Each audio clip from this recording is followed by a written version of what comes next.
حضرت ابو ہریرہ رضی اللہ عنہ سے روایت ہے کہ رسول اللہ صلی اللہ علیہ وسلم نے فرمایا،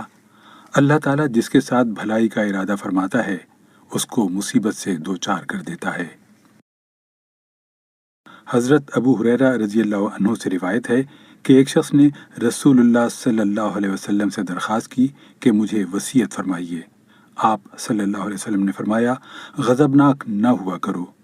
اس نے کئی مرتبہ اپنی بات دہرائی۔ آپ رسول اللہ صلی اللہ علیہ وسلم نے ہر بار اپنی بات دہرائی کہ غصہ مت کیا کرو۔ رسول اللہ صلی اللہ علیہ وسلم نے فرمایا، مومن کا معاملہ بھی عجیب ہے، اس کے ہر کام میں اس کے لیے بھلائی ہے، اور یہ چیز مومن کے سوا کسی کو حاصل نہیں۔ اگر اس کو خوشحالی نصیب ہو، اس پر اللہ کا شکر کرتا ہے تو یہ شکر کرنا بھی اس کے لیے بہتر ہے، یعنی اس میں اجر ہے، اور اگر اسے تکلیف پہنچے تو اس پر صبر کرتا ہے تو اس پر صبر کرنا بھی اس کے لیے بہتر ہے کہ صبر بھی بجائے خود نیک عمل اور باعث اجر ہے۔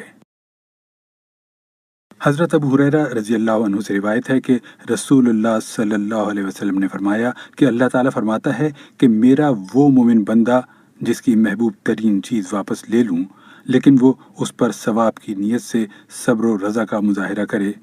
اس کے لیے میرے پاس جنت کے سوا کوئی بدلہ نہیں ہے۔ حضرت انس رضی اللہ عنہ بیان کرتے ہیں کہ میں نے سنا رسول اللہ صلی اللہ علیہ وسلم فرماتے تھے کہ اللہ تعالیٰ فرماتا ہے، جب میں اپنے بندے کو اس کی دو پیاری چیزوں کے ذریعے سے یعنی آنکھوں سے محروم کر کے آزماؤں، پس وہ اس پر صبر کرے تو میں اس کے بدلے اسے جنت دوں گا۔ حضرت ابو سعید اور ابو ہریرہ رضی اللہ عنہ سے روایت ہے کہ نبی کریم صلی اللہ علیہ وسلم نے فرمایا،